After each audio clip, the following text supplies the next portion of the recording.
La RDC, victime de son sous-sol riche en minéraux, serait-elle une proie facile de son petit voisin, le Rwanda? Le Rwanda qui ne dispose pas de ressources minières significatives, mais qui a construit des infrastructures lourdes de raffinage et d'exportation de minéraux, c'est intriguant, n'est-ce pas? La République démocratique du Congo, RDC, est un pays immense, riche en ressources naturelles, avec un sous-sol regorgeant de minéraux précieux comme le cobalt, le cuivre, l'or et le coltan. Pourtant, cette richesse semble être une malédiction plutôt qu'une bénédiction. Pourquoi un pays aussi riche en ressources naturelles est-il plongé dans des conflits incessants, une instabilité politique et une pauvreté endémique? Dans cette vidéo, nous allons explorer comment la richesse minière de la RDC attire les convoitises étrangères, alimente les conflits et maintient le pays dans un cycle de violence. La richesse minière de la RDC. La RDC est souvent qualifiée de « scandale géologique » en raison de l'immense diversité et quantité de ses ressources minières. Ces minéraux sont essentiels pour les technologies modernes, notamment les smartphones, les voitures électriques et les énergies renouvelables. Cependant, cette richesse n'a pas profité à la population congolaise. Au lieu de cela, elle a attiré des acteurs étrangers et des groupes armés qui cherchent à exploiter ces ressources pour leurs propres bénéfices. Exemple de minéraux regorgeant le sous-sol de la RDC, cobalt, indispensable pour les batteries, coltan, utilisé dans les téléphones portables, cuivre, or, diamant.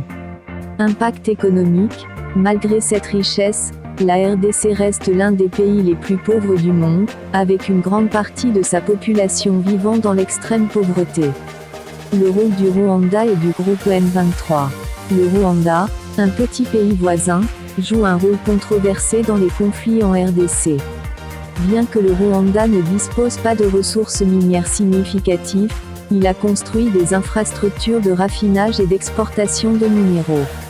Comment est-ce possible? Le Rwanda n'a pas intérêt à ce que la RDC ne soit en mesure de contrôler l'ensemble de son territoire, d'où son soutien au groupe armé. Le Rwanda est accusé de soutenir le groupe rebelle M23, qui opère dans l'est de la RDC. Ce groupe contrôle des zones minières et pille les ressources congolaises, qui sont ensuite exportées via le Rwanda. Complicité internationale. Certaines puissances occidentales ferment les yeux sur ces activités, préférant protéger leurs intérêts économiques plutôt que de défendre les droits des Congolais.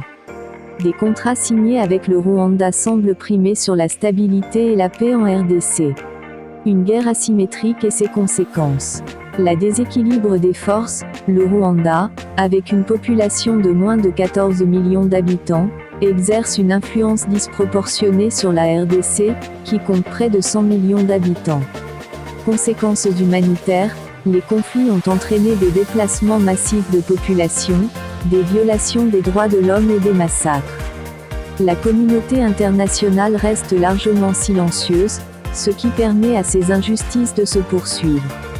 En conclusion, la RDC est un pays riche en ressources, mais cette richesse est exploitée par d'autres au détriment de sa population.